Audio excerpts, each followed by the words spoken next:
Pertama, terkait dengan pengertian ataupun definisi ya, dan juga fungsi dari estimasi biaya dalam proyek konstruksi. Nah, tadi beberapa sudah saya singgung sedikit pada saat deskripsi singkat mata kuliah ya.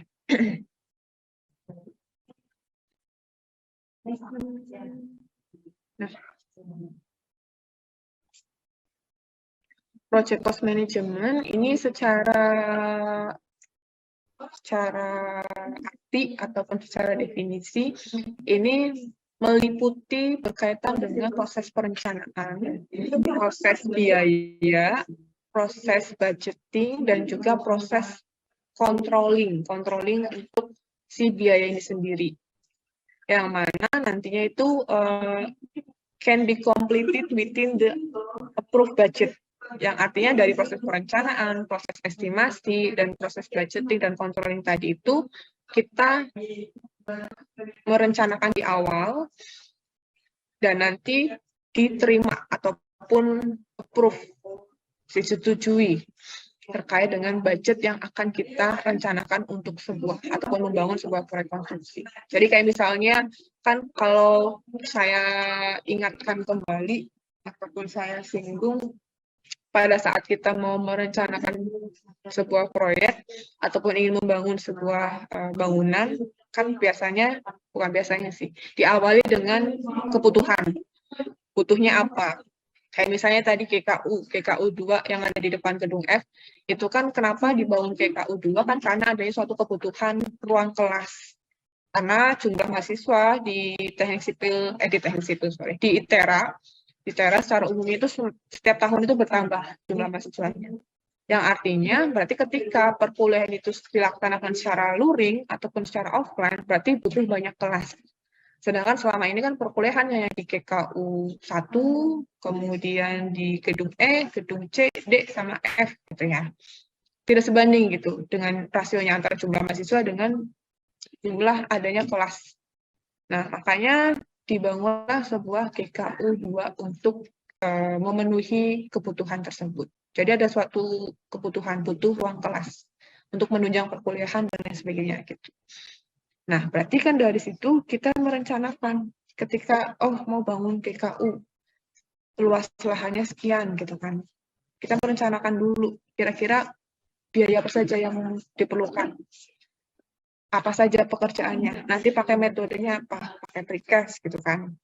Nah, butuh biayanya berapa dan lain sebagainya. Terus juga kita harus mengontrol biaya tersebut sampai akhirnya proses perencanaan kita itu di-approve ataupun diterima dengan budget sekian gitu. Nah, secara lingkupnya project cost management itu seperti itu. Jadi dari proses perencanaan sampai ke proses controllingnya, biaya untuk mengontrolnya.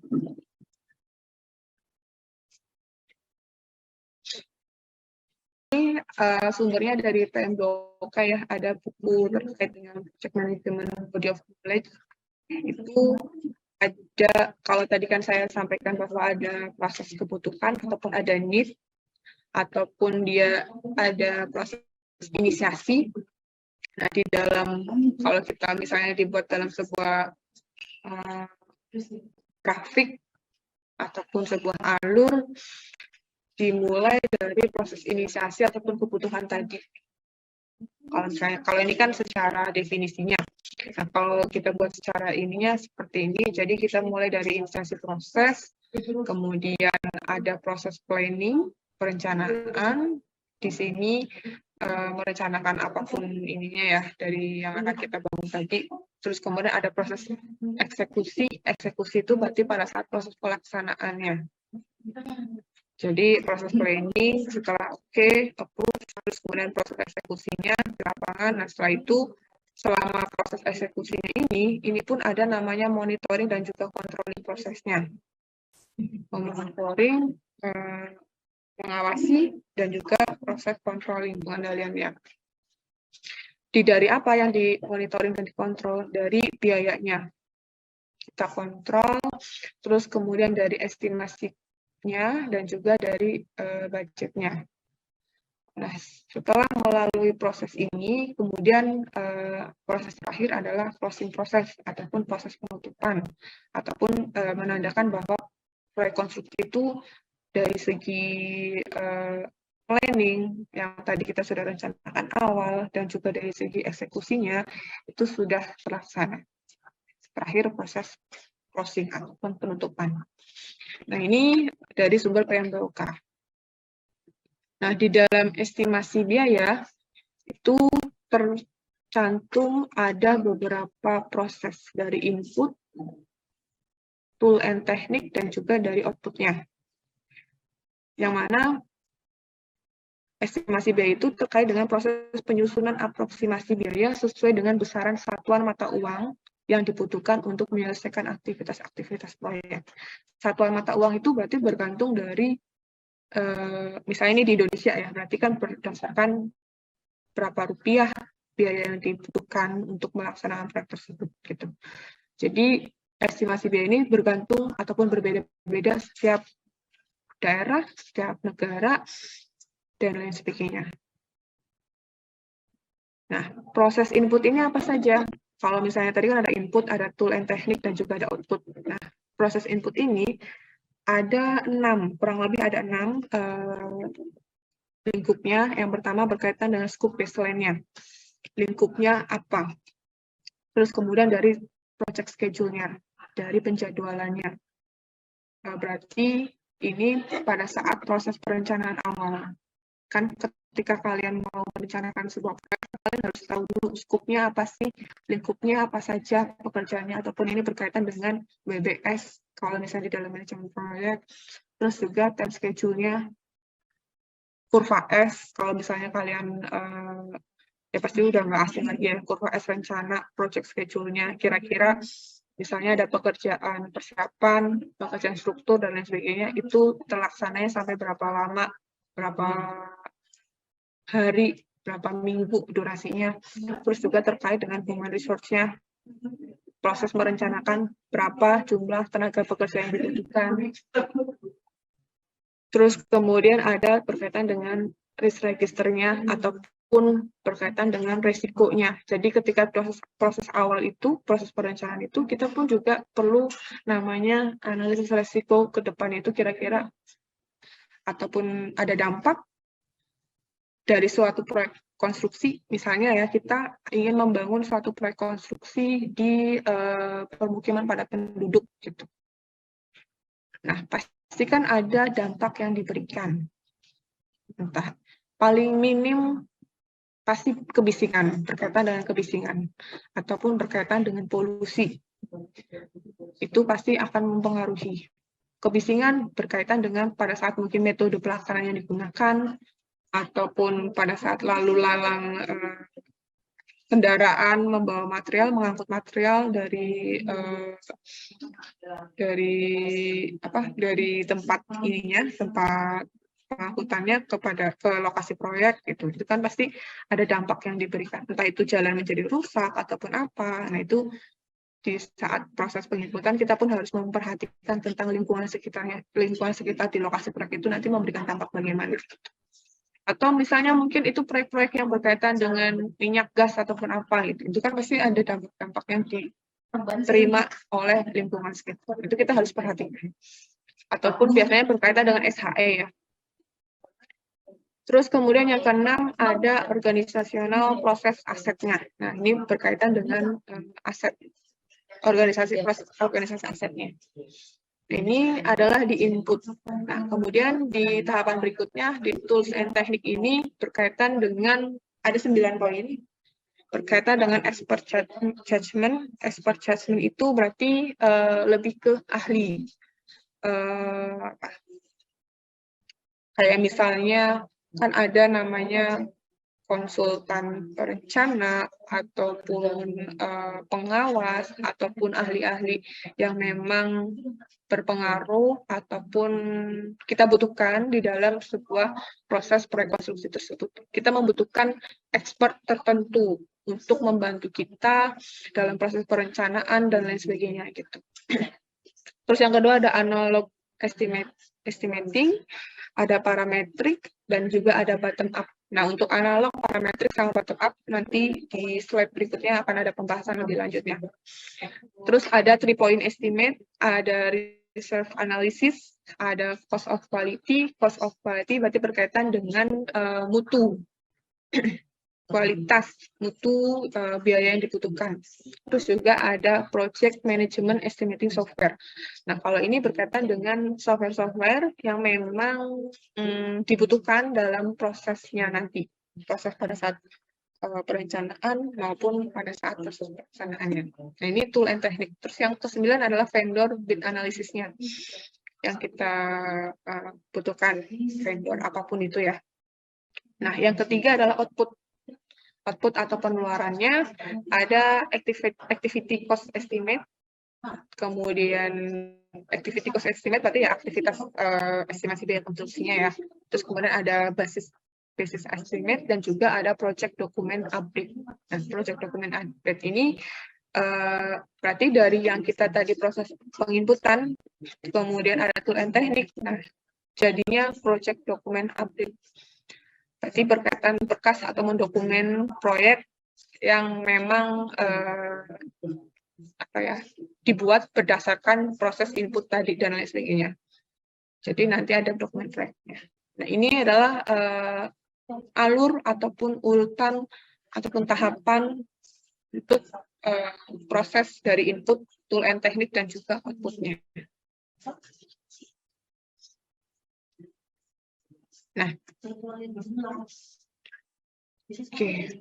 Terus kemudian ada tipe biaya, estimasi biaya berdasarkan ataupun kita memulainya dari WBS level. WBS level itu kan struktur hierarki ya, untuk menentukan apa saja pekerjaan yang akan kita lakukan untuk menyelesaikan proyek tersebut.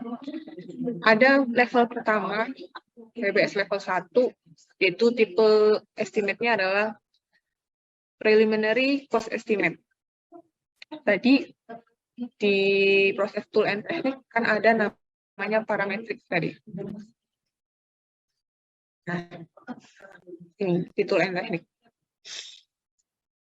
Metode estimasinya untuk WBS level 1 ini adalah parametrik, yang artinya parametrik itu adalah suatu teknik yang menggunakan relasi statistik antara data historis dan juga variabel lainnya. Contohnya berkaitan dengan berapa meter persegi dalam pembangunan rumah, ataupun ya berapa meter persegi, berarti berkaitan kayak luas bangunan, luas tanah, dan lain sebagainya. Itu berarti jatuhnya ke metode estimasinya parametrik. Karena menggunakan relasi statistik antara data historis dan juga variabel lainnya. Nah, data collection ataupun data collection-nya berkaitan dengan project scope secara kasarnya, lingkup pekerjaan proyek secara kasarnya. Nah, kontingensi akurasinya itu ataupun ketepatannya, persentase ketepatan itu kurang lebih 15-30%. Nah, ini adalah berkaitan dengan ketika kita mau mengestimasi, mau membuat estimasi biaya dengan menggunakan WBS level 1 itu, dan metodenya parametrik itu tingkat akurasinya 15-30%. Nah, yang kedua, WBS level yang kedua itu berkait tipe estimasinya budget estimate, metodenya itu analogi. Data collection-nya itu ada project scope dan capacity, ada general specification ataupun spesifikasi umum, dan ada unit price, harga satuan kasar. Kontingensi akurasinya dia sekitar 10-15%. Analogi itu maksudnya apa? Metode analogi. Metode analogi itu adalah menggunakan biaya aktual sebelumnya untuk proyek-proyek sejenis sebagai basis ataupun basic dasar untuk estimasi biaya proyek. Jadi kan biasanya kalau kita selaku kontraktor kan pasti ada beberapa pengalaman pekerjaan-pekerjaan sebelumnya ya. Nah, itu bisa kita menggunakan metode estimasi menggunakan metode analogi itu dengan merencanakan biaya aktual sebelumnya. Atau misalnya nih, kayak misalnya saya dulu pernah mengerjakan proyek GKU 1 gitu kan. Nah, terus sekarang saya ada proyek GKU 2 gitu. Kurang lebih bentuk ataupun tipenya sama gitu, bangunan tersebut gitu. Ataupun WBS-nya, work with structure-nya itu sama, ada pekerjaan persiapan, ada struktur, ada apa dan lain sebagainya gitu. Nah, itu bisa kita menggunakan metodenya analogi. Analogi itu ya apa ya? Kita bisa menggunakan dari biaya aktual sebelumnya gitu. Yang mana memang itu proses jenis ataupun dasar untuk estimasinya itu sama gitu. Nah, itu bisa menggunakan itu. Nah, BPS yang level 3 itu tipe estimate-nya adalah definitive cost estimate. Metodenya adalah bottom up ataupun project data, dan data collection-nya adalah well-defined project plan, vendor code, dan spesifikasi, dan unit price.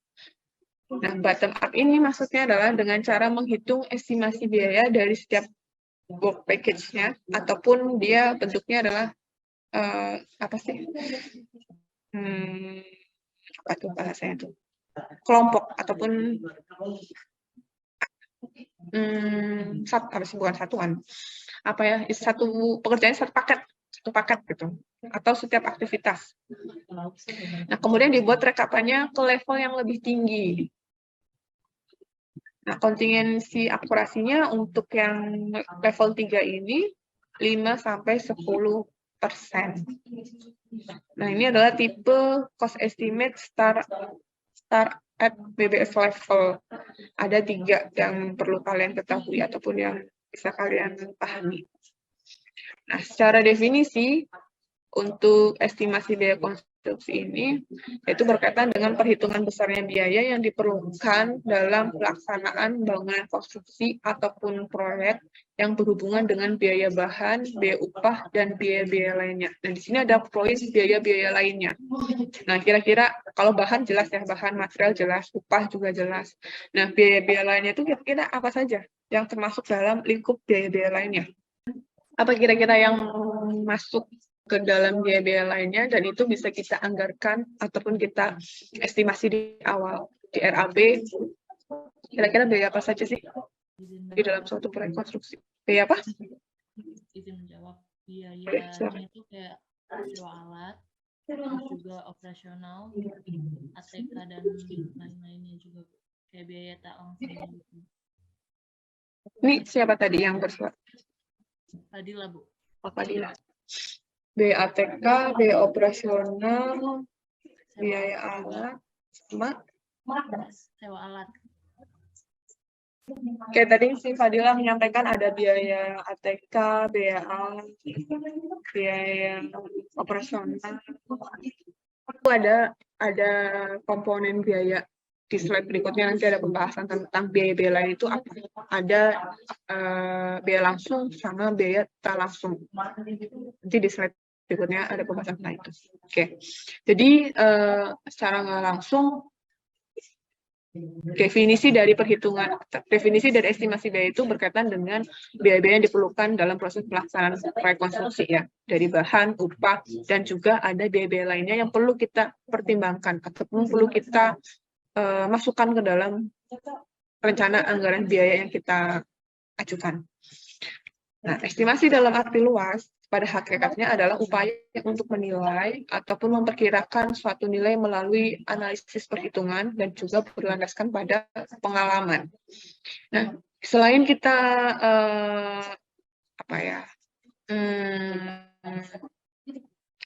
analisis perhitungan, maksudnya kayak kita membuat estimasi menggunakan, sulitnya estimasi adalah bagaimana cara kita untuk, kan ada namanya perhitungan volume dan juga ada nanti berkaitan dengan koefisien. Nah, selain dari proses ininya ya, proses kayak terkait dengan harga satuan dan lain sebagainya, itu kan kita ada standar ataupun ada acuannya. Nah, kita juga bisa mengestimasi itu berdasarkan pengalaman. Pengalaman di sini dalam artian adalah seperti yang tadi disampaikan, Kayak misalnya pernah melakukan estimasi untuk proyek ataupun proyek konstruksi sebelumnya, ataupun ya sebelumnya, berapa sebelumnya, terus kemudian di sini kita bisa berlandaskan pengalaman tersebut. Kayak misalnya pernah melakukan proses ataupun merencanakan RAB di proyek sebelumnya, terus kemudian di proyek-proyek berikutnya, nah itu kita bisa pakai atas asas pengalaman ataupun sudah berpengalaman. Makanya biasanya sulitnya itu untuk mengawali di awal, tapi setelah sudah beberapa kali kita mengestimasi ataupun ibaratnya itu estimator ya, untuk orang yang memang berkaitan dengan itu nanti akan lebih mudah karena kita sudah berpengalaman dan juga sudah ada pandangan untuk terkait dengan hal tersebut. Karena kita tidak hanya sebatas angka dan ini sebagainya ya, cuman kita perlu juga membayangkan dari bangunan itu tuh nanti seperti apa itu, untuk menghitung volumenya. Karena nanti ngaruh ke biayanya. Nah, dalam proses konstruksi, estimasi ini meliputi banyak hal yang mencakup bermacam maksud dan kepentingan bagi berbagai strata manajemen dan organisasi. Ada pemilik proyek ataupun owner yang mana menggunakannya sebagai alat bantu untuk menentukan biaya investasi modal yang harus ditanam. Nah, karena pemilik proyek ataupun owner ini adalah dia yang memiliki inisiasi ataupun yang memang memiliki kebutuhan untuk membangun proyek tersebut. Sehingga estimasi biaya ini untuk menentukan kira-kira kalau misalnya saya selaku owner, saya mau membuat hotel misalnya. Hotel di Lampung gitu.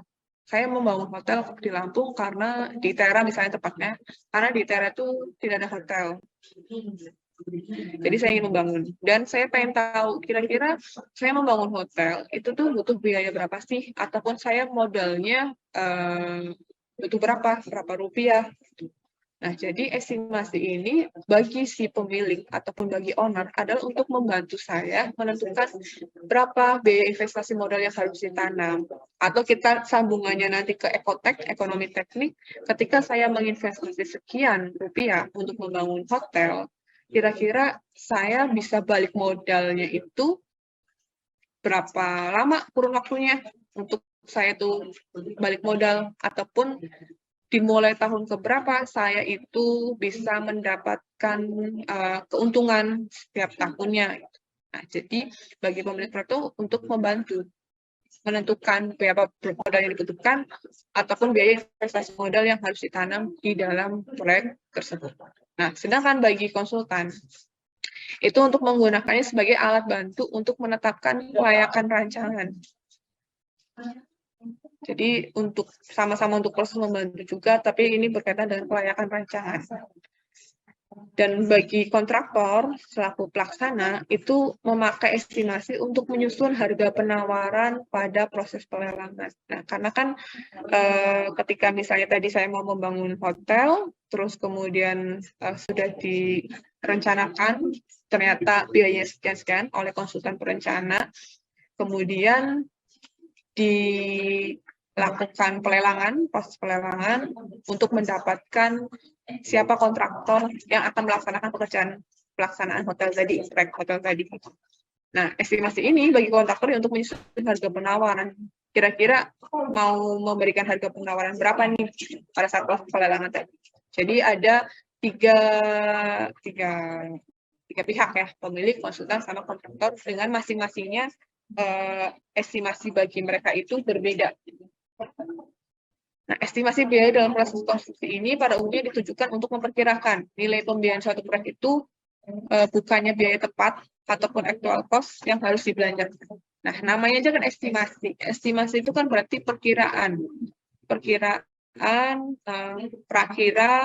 yang mana itu jatuhnya masih kasar, yang bisa saja itu melebihi ataupun bisa saja nanti hasil akhirnya itu lebih besar atau mungkin tepat atau mungkin lebih rendah dari apa yang kita rencanakan di awal.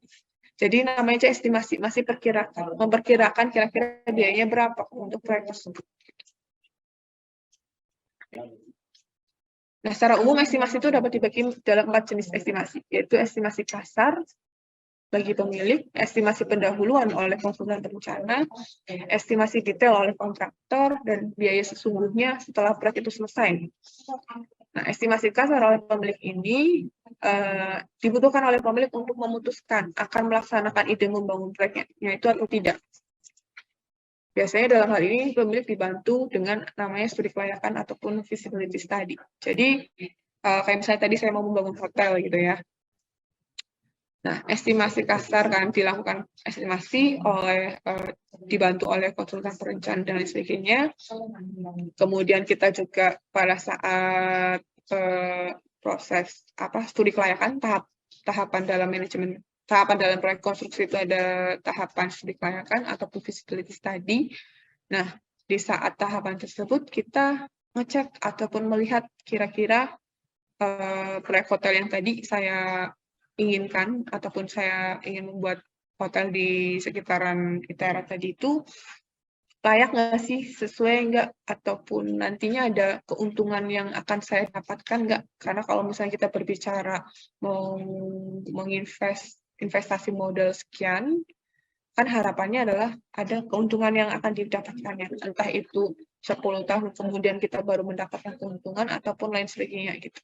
Nah, jadi estimasi kasar ini untuk memutuskan akan melaksanakan ide membangun proyek atau tidak, dan ada proses studi kelayakan untuk mendukung hasil ataupun biar lebih yakin saja gitu. Jadi tidak hanya dari biayanya, juga dari lokasinya perlu kita tinjau juga, melakukan studi kelayakan. Nah, ini biasanya masih kasar, perkiraan. Kira-kira berapa gitu. Nah, yang kedua adalah estimasi pendahuluan oleh konsultan perencana. Kalau tadi kan yang pertama hanya sebatas memperkirakan kasarannya sekian. Nah, kalau yang ini agak lebih, tingkatannya lebih naik, level naik lagi.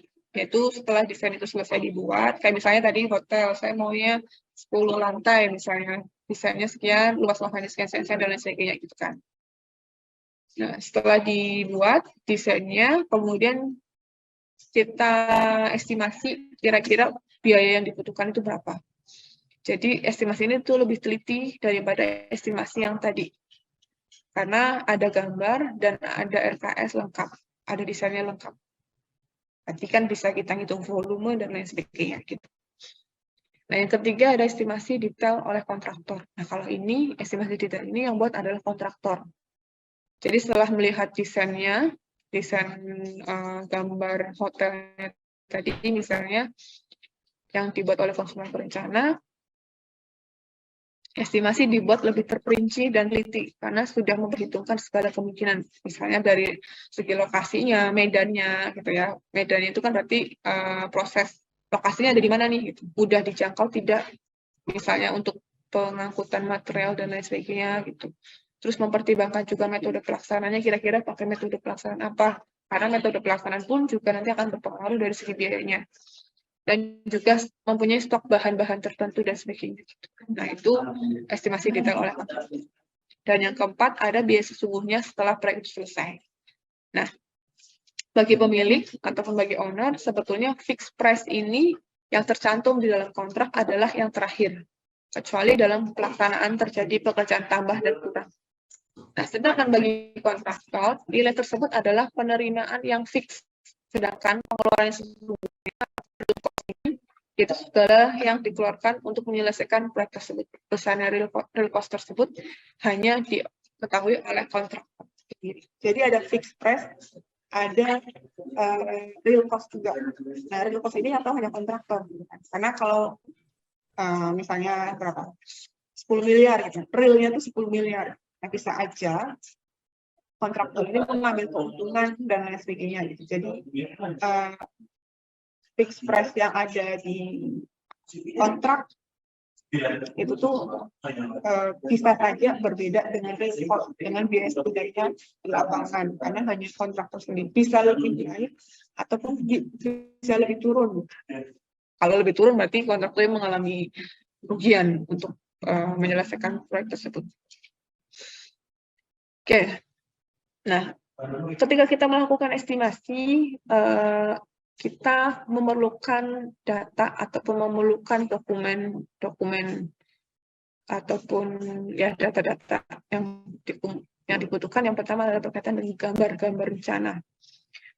Gambar rencananya dan juga spesifikasinya. Karena dari situlah nanti kalian akan menentukan awal, karena dari gambar itu kan nanti terlihat volumenya berapa, ada berapa jumlah yang dibutuhkan, misalnya kayak berkaitan dengan pekerjaan kolom, misalnya berarti butuh berapa tulangan, apa saja, kalau diameter tulangan dan lain sebagainya itu kan di spesifikasinya dan lain sebagainya. Jadi kita butuh gambar sama butuh spesifikasinya itu data untuk awal sekali dalam kita mau melakukan estimasi. Nah, di samping dari dokumen itu, dokumen rencana tadi, estimasi juga bisa didasarkan pada kondisi lokasi di mana kegiatan ataupun pekerjaan itu berlangsung, atau di mana proyek itu akan dibangun. Nah, karena setiap lokasi bisa saja berbeda biayanya, tadi yang saya sampaikan di awal. Nah, dalam melakukan estimasi itu diperlukan pertama adalah pengetahuan dan keterampilan dari si estimatornya. Keterampilan dalam membaca gambarnya, kemudian melakukan estimasi, perhitungan, dan lain sebagainya itu. Terutama dalam membaca gambar. Membaca gambar adalah kunci utamanya. Jadi, misalnya sekarang kalian belum bisa dalam membaca gambar, ya silakan berlatih untuk membaca gambar. Ini maksud gambar itu bagaimana sih, dan lain sebagainya. Karena kalau kalian tidak bisa membaca gambar, ya nanti kalian tidak akan bisa untuk menghitung volume dan lain sebagainya gitu. Karena kesulitan tadi gitu, membaca aja belum bisa bagaimana untuk melakukan estimasi, karena awal itu dari situ. Dan yang kedua adalah dalam melakukan estimasi diperlukan personal judgment berdasarkan pengalaman itu. Personal judgment itu berkaitan dengan kira-kira untuk menentukan, oh ini sekian saja gitu. Entah itu berkaitan dengan harga ataupun berkaitan dengan volume dan sebagainya gitu. Kayak misalnya pekerjaan galian timbunan. Coba saya tanya, kira-kira pekerjaan galian timbunan itu jumlah pasti misalnya kita menggali tanah gitu ya. Menggali kan berarti ada tanah yang bukan terbuang, ya terambil lah ya, terambil. Nah, kira-kira misalnya mau pasang ya misalnya mau pasang kabel lah ya, kabel optik gitu ya, menggali kan biasanya di sepanjang jalan raya di kanan kiri itu kan ada galian-galian biasanya ya, ataupun pasang pipa dan lain sebagainya. Ketika kita proses menggali, terus kemudian kita pasang pipa ataupun kabel optik, terus ketika kita mau menimbun kembali, itu kira-kira jumlah tanah sama nggak? Ataupun kalau kita berbicara dengan ini sama nggak kira-kira? Beda, Bu. Beda. Kenapa? Karena udah ada volume yang diisi oleh kabel optiknya tadi, Bu. Jadi ada, kalau menurut saya, Bu, jadi kayak udah karena volumenya terisi tadi, jadi tanah yang dibutuhkan untuk menimbun juga udah berkurang gitu, Bu. Gitu sih, Bu. Oke, pertama dari situ. Selain itu, ada juga namanya loss ya, ataupun kehilangan, apa sih bahasa itu? Ya loss. Jadi terkadang, atau mungkin biasanya kalian lihat itu tuh kayak di karung-karungin ya tanah itu ya, dikarungin ke karung-karung ya, karung apa? Putih ya, warnanya putih, karung apapun lah ya. Kadang-kadang misalnya pekerja itu ya menggali, terus kemudian dia ada yang tanahnya ya udah dibiarkan saja di situ gitu, digali-gali-gali, terus tanahnya yang menumpuk, menggunung di sekitaran situ. Tapi ada juga yang dia digali, terus tanahnya dimasukin ke karung-karung gitu, terus ditata, dirapihin di situ. Nah, pasti itu akan berbeda. Berbedanya dari apa? Misalnya hujan gitu, hujan tanah-tanah yang tadi tidak dikarungin, itu kemungkinan akan ada loss, ada kehilangan ataupun ada dia walaupun mungkin secara kasat mata kita nggak melihat ya, karena kan mungkin kita nggak ngukur ataupun nggak terlalu terlihat tadinya gunungannya seberapa itu kan, tapi misalnya ada hujan atau mungkin diambil orang ataupun apa gitu kan, tiba-tiba berkurang, bisa aja seperti itu. Nah, ketika mau kita timbun lagi, ternyata tanah yang tadi kita udah ambil terus mau ditimbun lagi, kok jumlahnya ataupun ininya berkurang, tidak seperti yang tadi awal itu. Makanya ada beberapa yang memang dikarungin, diikat gitu untuk memperhitungkan ataupun untuk mengurangi, meminimalisir lah ibaratnya, meminimalisir hal-hal seperti yang tadi, ke bawah, kehanyut lah ya, ke bawah air dan lain sebagainya gitu. Atau misalnya kalian beli pasir gitu ya, beli pasir satu pickup, kalau misalnya dibiarkan aja, dibiarkan gitu ya, terkadang itu kan kok gundukannya berbeda ya dari yang sebelumnya gitu. Misalnya tadinya sekian, tiba-tiba kok agak menyusut, padahal nggak dipakai gitu.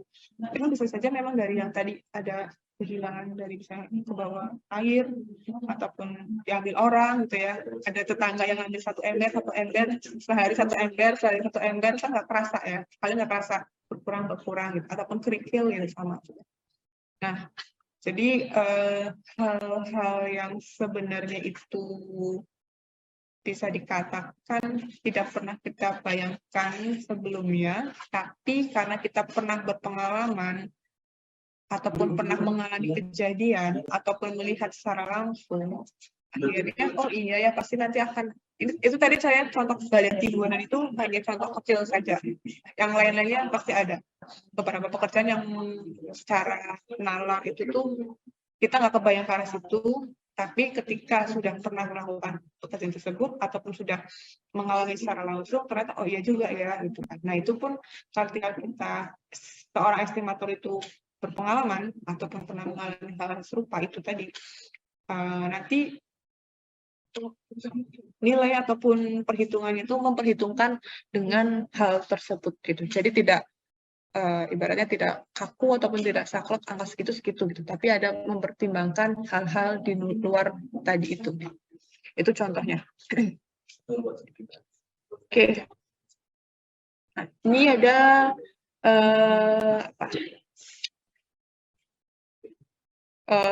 estimasi konstruksi dengan quantity surveyor. Quantity surveyor, job description, and salary-nya. Nah, kira-kira kalau kita bandingkan ya, untuk estimator dengan quantity surveyor ataupun QS itu, secara job description-nya sama nggak? Job desk-nya sama nggak? Ataupun secara, kalau kita ngomongin salary-nya, sama nggak kira-kira? Mungkin yang pernah KP-KP, ataupun pernah magang-magang, ataupun pernah kerja part-time dan lain sebagainya, kira-kira bisa menjawab sama nggak kira-kira? Izin menjawab, Bu. Jadi Bu, ini mungkin dari pendapat saya pribadi, Bu. Jadi mungkin kalau untuk estimasi konstruksi sama quantity surveyor itu kurang lebih sama sih, Bu. Cuma kalau dari segi untuk fakta di lapangan itu mungkin lebih ke quantity surveyor, Bu. Karena kan untuk quantity surveyor itu kayak estimasi semisal untuk volume penimbunan, volume yang lain-lain itu didapatkan dari data hasil di lapangan yang memang didapat dari hasil mapping dari orang surveyor, Bu. Jadi untuk hasil yang didapatkan itu mungkin lebih mendekati dari quantity surveyor dibandingkan dengan construction estimator, Bu. Di contohnya di tempat saya KP kemarin, Bu. Jadi kalau dari estimasi dari awal itu untuk volumenya itu hanya sekian ribu, tapi setelah dilakukannya quantity surveyor, volume yang diperlukan itu ternyata melebihi, Bu, dari estimasi sebelumnya. Jadi kurang lebih untuk dari hasil aktual itu lebih ke quantity surveyor sih.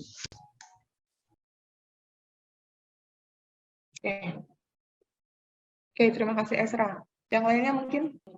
Izin menjawab, Bu. Ya, silakan. Baik, sebelumnya perkenalkan Bu, nama saya Nika Setio. Mungkin izin menjawab terkait dengan quantity surveyor, Bu. sepengetahuan saya quantity surveyor itu adalah orang yang punya tanggung jawab terhadap misalkan adanya tagihan dari misalkan mandor untuk melakukan pekerjaan gitu. Dan dia memastikan sesuai dengan apa namanya harga satuan yang sudah ditetapkan gitu Bu di dalam perusahaan. Sehingga tidak over budgeting jadinya gitu Bu. Terima kasih Bu. Nah, kalau yang tadi, Tio, yang estimator, construction estimator, Baik Bu, mungkin izin menjawab lagi Bu, kalau sepengetahuan saya perbedaannya adalah kalau construction estimator mungkin pada saat awal proyek kali Bu. Sedangkan untuk saat berjalannya proyek itu sudah diserahkan kepada QS. Cuma mungkin saya banyak ada salahnya Bu. Gitu Bu. Terima kasih Bu. jawaban kamu. Kok di awal udah terstatement? Mungkin saya ada salahnya, Bu. Karena izin Bu, karena sepengetahuan saya yang saya ketahui itu hanya untuk QS Bu. Kalau untuk construction estimator ini saya baru pertama kali mendengar Bu, jujur aja Bu. Terima kasih Bu. Oke. Nah, kalau yang construction estimator ataupun orang yang memang ditugaskan untuk hanya berkaitan untuk mengestimasi aja, ataupun seorang ahli yang memang bertugas untuk menyusun estimasi biaya itu berapa untuk menyelesaikan dalam sebuah proyek. Itu untuk construction estimator. Nah, kalau yang quantity surveyor ini macam-macam, dia nggak hanya berkaitan dengan biaya saja, tapi dia juga ada berkaitan dengan dia kan jatuhnya lebih ke analisis semacam perhitungan dan kualitas dari bahannya, volumenya, jadi dia tuh benar-benar yang mensurvei terkait dengan dari segi biayanya, terkait dengan dari segi material ataupun bahan yang akan digunakan, terus terkait juga dari segi volumenya nanti berapa sehingga ketemu ininya berapa. Jadi bedanya adalah di lingkup job desk-nya saja. Kalau tadi kan biaya sepatu biaya udah, tapi kalau ini dia terkait dengan jumlah yang juga jumlah dari segi material yang dibutuhkan, dari segi biayanya juga berapa dan lain sebagainya. Kalau ini ya mengestimasi aja gitu, menghitung ataupun menghitung biaya yang dibutuhkan aja job desk-nya. Jadi bedanya di lingkup yang diamanahkan ataupun lingkup yang dikerjakan oleh si ahli tadi itu tadi, construction estimator ataupun QS, quantity surveyor. Nah, setiap perusahaan perusahaan ataupun kontraktor itu harus mampu mengembangkan sistem dan tata cara dalam merekam data ataupun membentuk bank data pembiayaan berdasarkan pada pengalaman. Nah, terkadang atau mungkin biasanya kalian ini ya, mungkin kalau yang pernah KP atau magang itu kan biasanya setiap perusahaan ataupun kontraktor itu ada standar ataupun ada tata cara sendiri. Kalau misalnya kita berbicara tentang biaya, tentang estimasi, kadang-kadang punya ini sendiri, punya sistem sendiri. Perusahaan A, perusahaan B, perusahaan C gitu. Ataupun kontraktor A, kontraktor B, kontraktor C, karena punya sistem sendiri ataupun punya analisis sendiri. Nah, biasanya mereka membuat sistem atau membuat analisis itu berdasarkan pengalaman yang pernah terjadi ataupun selama sepanjang ininya, dia tuh bisa diterapkan ataupun dibuat sebuah sistem yang mungkin malah menguntungkan ataupun mempercepat dalam proses penghitungan biayanya. Nah, itu seharusnya memang seperti itu gitu. Kalau kontraktor atau perusahaan yang bagus, jadi ada proses pengembangan untuk mempermudah ataupun untuk mempermudah prosesnya nanti. Nah, kalau misalnya sudah berpengalaman ya lebih enak, lebih cepat dan lebih enak dalam proses penghitungannya. Nah, tadi saya sudah sampaikan terkait dengan ada biaya-biaya lainnya yang perlu kita perhitungkan juga dalam melakukan cost estimate. Ada direct cost dan juga ada indirect cost, biaya langsung sama biaya tak langsung. Nah, biaya langsung ini ada macam-macam, ada 4, ada berkaitan dengan labornya, equipment, material, subkontrak, dan untuk indirect cost ini ada tax ataupun pajak, ada general kondisi, risk, risiko, yaitu bisa berkaitan dengan profit ataupun kontingensi, dan juga overhead, biaya overhead. Nah, ini secara bagan ada biaya langsung sama biaya tak langsung. Kita ke pembahasannya. Biaya langsung ataupun direct cost itu adalah seluruh biaya yang dibutuhkan ataupun yang berkaitan dengan fisik si proyek itu sendiri. Jadi secara fisik ya, meliputi dari seluruh biaya dari kegiatan yang dilakukan proyek, mulai dari proses persiapan hingga proses penyelesaian ataupun proses finishing. Dan biaya mendatangkan seluruh sumber daya yang diperlukan oleh proyek tersebut. Biaya mendatangkan itu berarti berkaitan dengan misalnya kita ada material, nah proses pengangkutannya, dan juga misalnya kita ada sewa alat, proses pengangkutan ataupun mobilisasi alat berat tersebut dibawa dari tempatnya ke lokasi proyek kita. Itu adalah biaya langsung. Jadi seluruh yang berkaitan dengan fisik. Nah, biaya langsung ini dihitung dengan mengalihkan volume pekerjaan dengan harga satuan pekerjaannya. Nah, biaya langsung ini juga disebut dengan biaya tidak tetap ataupun variable cost, karena sifat biaya ini tiap bulannya jumlahnya tidak tetap, tetapi berubah-ubah sesuai dengan kemajuan dari pekerjaannya ataupun sesuai dari progres.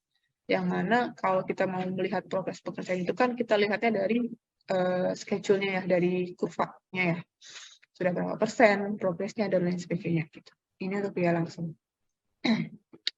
Nah, biaya langsung ini ada biaya langsung per proyek konstruksi sesuai dengan definisi tadi, ada 5, dibagi menjadi 5. Oh, 5, 4 ya. 4, sorry ini salah tulis. 4, biaya bahan ataupun material, biaya kerja, biaya alat, dan biaya subkontraktor. Nah, biaya satuan pekerjaan itu dirinci berdasarkan dari bahannya. Bahan yang digunakan itu seperti apa? Ataupun jenisnya, ataupun terkait dengan kualitasnya. Terus kemudian alat-alat yang digunakan itu apa?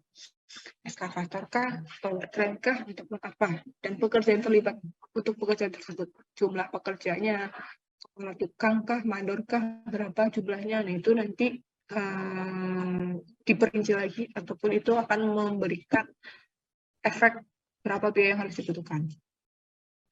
Nah, komponen biaya langsung ini dipengaruhi oleh pertama adalah lokasi pekerjaan ataupun lokasi proyeknya itu ada di mana. Terus yang kedua adalah ketersediaan bahan, peralatan, dan pekerjaannya. Apakah bahan yang kita butuhkan itu tersedia atau tidak, ataupun peralatan yang mau kita pinjam, mau kita sewa itu ada atau tidak dari jumlahnya. Misalnya kita butuh eskavator 3, ternyata bisa di Lampung ya, ternyata di Lampung cuma ada 2 gitu kan. Kita pakai dari Jakarta gitu ya. Nah, dari Jakarta ke Lampungnya kan butuh biaya yang perlu diperlukan. Dan pekerja pun juga pekerjanya dari mana? Apakah kita mau memakai pekerja yang dari Lampung atau kita mau memakai pekerja dari Jakarta misalnya? Itu pun berpengaruh. Dan metode konstruksi pun tadi sudah disebutkan ya, apakah konvensional, precast, atau kenapa dan sebagainya, macam-macam. Dan waktu ini berkaitan dengan schedule ininya ya, durasi dari waktu itu, durasi lamanya proses tersebut akan selesai berapa lama. Itu berpengaruh juga.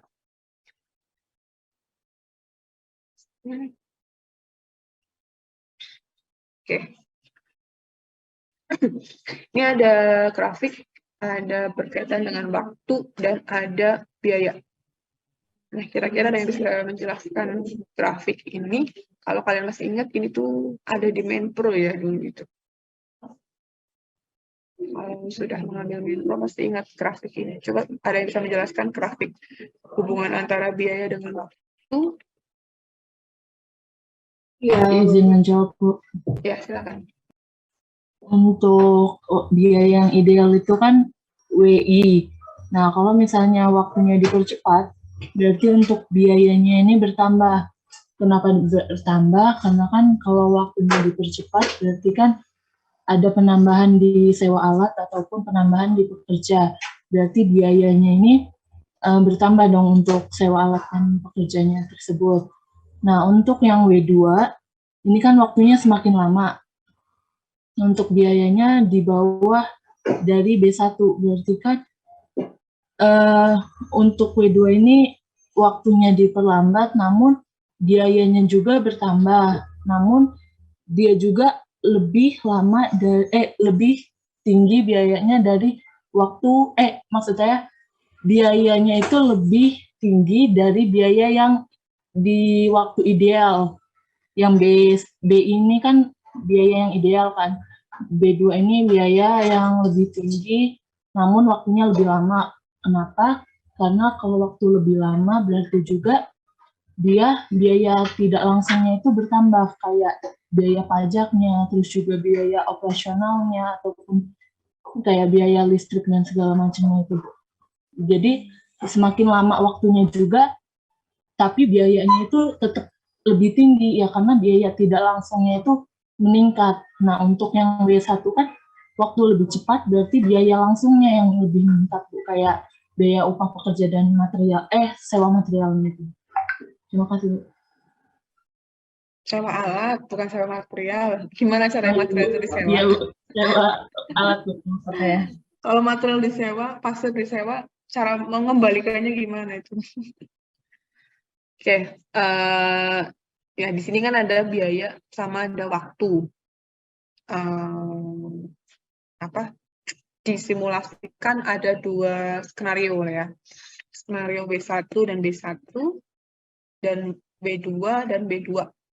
Yang mana kalau waktu 1 ataupun B1 dengan B1 itu menunjukkan bahwa dia proses pelaksanaannya itu dari segi waktu dia lebih cepat dibanding kalau kita membandingkan dengan B2 ya. Secara waktu B1 itu lebih cepat dibanding B2.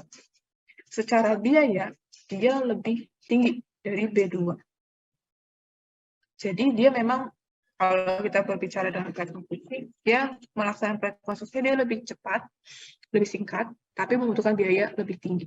Kenapa begitu? Karena bisa saja memang di dalam proses pelaksanaan rekonstruksi ini kita membutuhkan pertama, karena kan tadi komponen biaya kan berpengaruh dari pekerja, dari material, sama dari alat. Nah, mungkin saja pertama adalah dari segi pekerja. Mungkin jumlah pekerjanya di proyek yang ini, di waktu 1 dan B1 ini, jumlah pekerjanya banyak. Atau mungkin ada penambahan ini, jumlah tenaga kerjanya. Jumlahnya banyak, terus bisa saja yang kedua adalah ada alat berat yang dipakai ataupun yang digunakan itu jumlahnya banyak juga. Ataupun secara nggak langsung ya, ketika waktu itu singkat, berarti kan ada beberapa pekerjaan yang memang kita kerjakan itu tidak memakai tenaga pekerja, bisa dibantu dengan alat-alat tadi. Cuman, untuk membayar sewa alat berat itu kan ada biaya yang lebih gitu. Secara waktu, oke, kita lebih singkat, lebih cepat. Tapi ada biaya untuk membayar ataupun menyewa alat berat tadi gitu. Lebih besar biayanya. Jadi untuk hal seperti ini berarti komponen biayanya lebih besar, B1 di atas lebih besar. Karena ya tadi biayanya lebih besar untuk menyewa alat berat tadi. Nah, sedangkan yang kedua, skenario kedua, yang W2 sama B2, di mana dia W2 ini waktunya lebih lama ataupun lebih longgar, lebih lama lah ya dari segi durasinya. Dan dari segi biayanya dia posisinya di bawah dari B1. Yang artinya berarti pada saat proses pelaksanaan konstruksi ini bisa saja dia tidak menggunakan alat berat atau bisa saja dia alat berat yang digunakan itu jumlahnya lebih kecil dari si skenario W1 tadi, B1. Jumlahnya, dari segi jumlahnya mungkin lebih sedikit, sehingga proses pelaksanaan biaya waktunya itu berada di antara WI dengan W2, tapi biaya itu sebisa mungkin itu minim. Kayak yang biaya dengan metode, hubungan biaya dengan metode untuk grafik ini kira-kira gimana?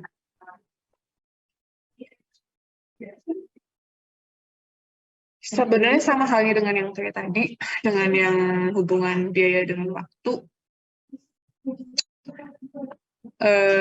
Ada 2 skenario dengan waktu. Ini bukan ini ya, ini bukan W ya, ini harusnya M1, MI, dan M2.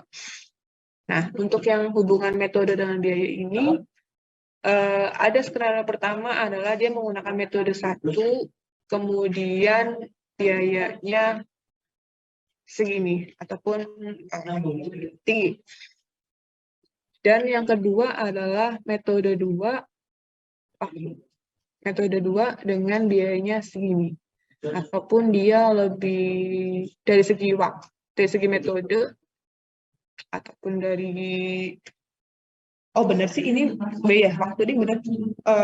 Dari segi metode yang kedua ini ada metode yang layak sama metode yang over.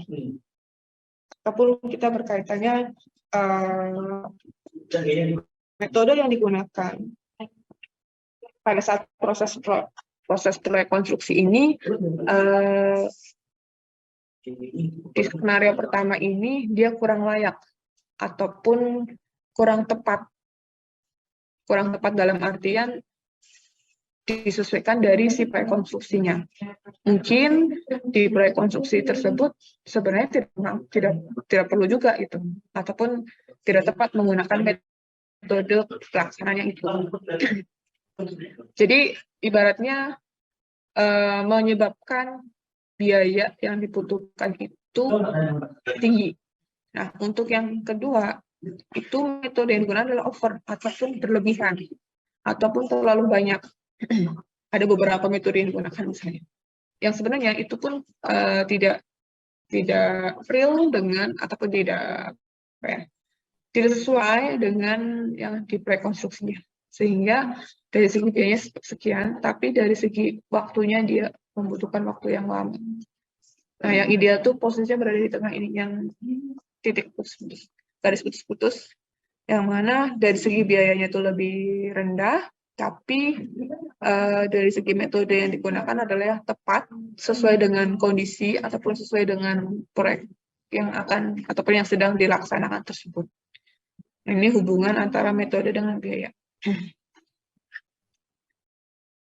Nah, komponen biaya proyek konstruksi itu tadi kan sudah saya sampaikan ada material ataupun bahan bangunan. Nah, untuk menghitung biaya langsung ataupun direct cost ini mengenai bahan bangunan perlu diperhatikan pertama adalah bahan sisa ataupun yang terbuang ataupun waste-nya. Terus kemudian harga, carilah harga yang memang terbaik yang masih memenuhi syarat dari BESTEK-nya, ataupun kalau kita ada namanya itu ada beberapa proyek yang memang dia survei dulu harga benar material bahan yang ada di Lampung gitu ya, survei harga material yang dari Lampung. Nah, carilah harga yang memang terbaik yang memang masih memenuhi persyaratan. Dan juga cara pembayaran kepada penjual ataupun kepada supplier itu bagaimana. Nah, ini perlu kita perhatikan.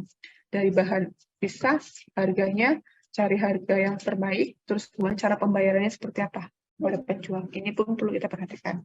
Yang kedua adalah berkaitan dengan upah buruh. Nah, untuk menghitung upah buruh ini dibedakan apakah dia harian atau borongan per unit volume atau borongan keseluruhan. Untuk daerah-daerah tertentu itu beda-beda. Nah, selain tarif upah, perlu diperhatikan juga faktor-faktor. Pertama adalah kemampuan dan kapasitas kerjanya. Jadi kita lihat dulu tenaga pekerjanya itu, kemampuannya itu sebagaimana, ataupun seperti apa. Keterampilan yang dimiliki harus sesuai dengan pekerjaan. Kemudian Perlu juga kita ketahui apakah buruh ataupun mandor itu dapat diperoleh dari daerah sekitar lokasi proyek atau tidak. Kalau memang tidak, berarti harus didatangkan dari daerah lain. Misalnya dari Jakarta, dari Jawa Tengah, dan lain sebagainya. Yang artinya berarti membutuhkan biaya lebih untuk si pekerja yang memang kita ambil dari daerah lain. Nah, kemudian kita juga perlu memperhatikan undang-undang perburuhan yang berlaku di Indonesia. Ataupun ya terkait dengan peraturannya. Terus kemudian yang ketiga adalah peralatan. Peralatan ini adalah peralatan yang memang digunakan untuk rekonstruksi.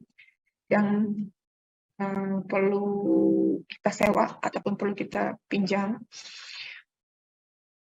Itu harus kita perhatikan ongkosnya. Ongkos operatornya itu berapa. Biaya untuk operator itu berapa rupiah. Dan juga bahan baku dan biaya reparasi kecil. Bahan baku itu berarti misalnya alat itu membutuhkan bahan bakar bahan solar ya, solar ataupun apa itu perlu kita perhatikan juga berapa butuhnya. Terus misalnya ada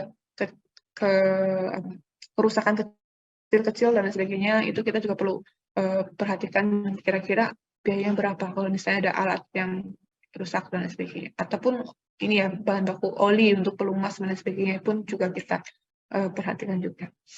Nah, untuk alat berat ini, alat yang disewa ini perlu diperhatikan bunga investasi, depresiasi, reparasi besar, pemeliharaan, dan ongkos mobilisasi.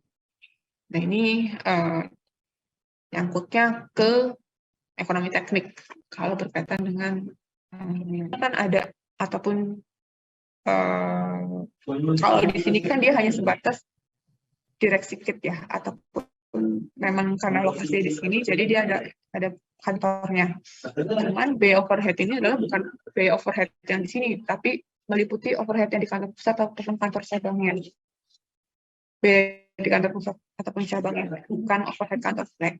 Dan juga pajak ataupun tax juga masuknya ke biaya tak langsung, dan juga biaya risiko ataupun biaya tak terduga. Tak terduga itu berarti misalnya terjadi hal-hal yang memang di luar perkiraan ataupun di luar dugaan kita. Dan juga keuntungan kontraktor, itu juga masuk ke dalam biaya tak langsung. Nah, biaya tak langsung ini tiap bulan itu besarnya relatif tetap dibanding biaya langsung. Karena maka itu sering juga disebut dengan fixed cost. Jadi biaya tetap perusahaan itu didistribusikan pembebanannya kepada seluruh proyek yang sedang dalam pelaksanaan. Kayak misalnya tadi PT Berantas itu kan pasti adalah beberapa, tidak hanya di GKU doang proyeknya kan. Nah, oleh karena itu setiap menghitung biaya proyek selalu ditambah dengan pembebanan biaya tetap perusahaan dimasukkan dalam markup proyeknya ataupun di dalam estimasinya.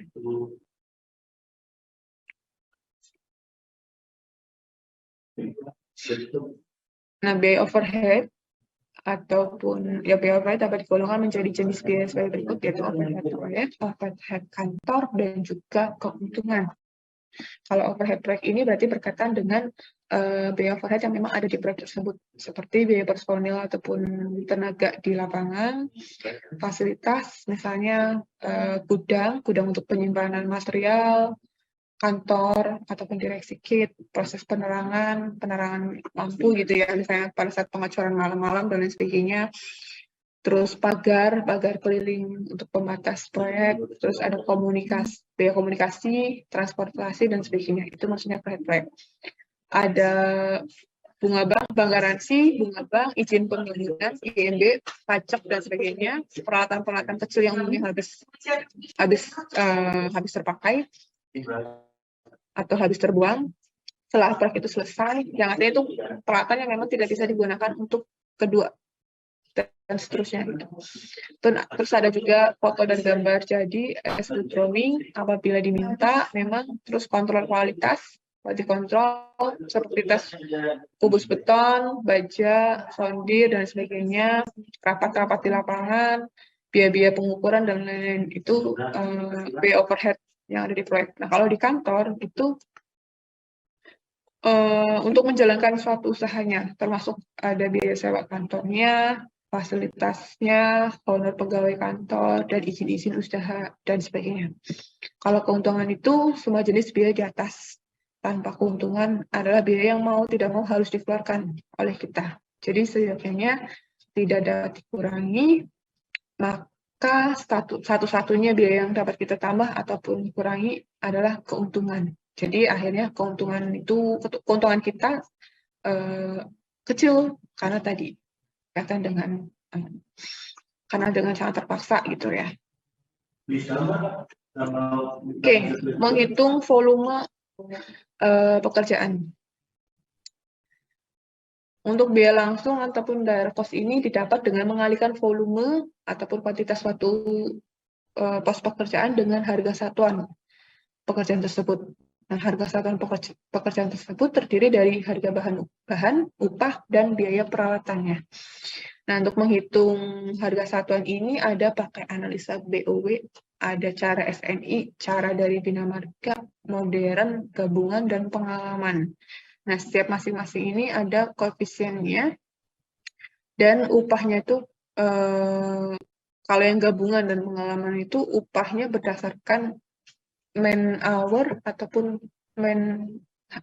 tenaga pekerja per hari, man day ataupun man hour-nya. Itu untuk menghitung biaya. Oke, mungkin sampai di sini untuk materi pertemuan pertama untuk estimasi biaya konstruksi.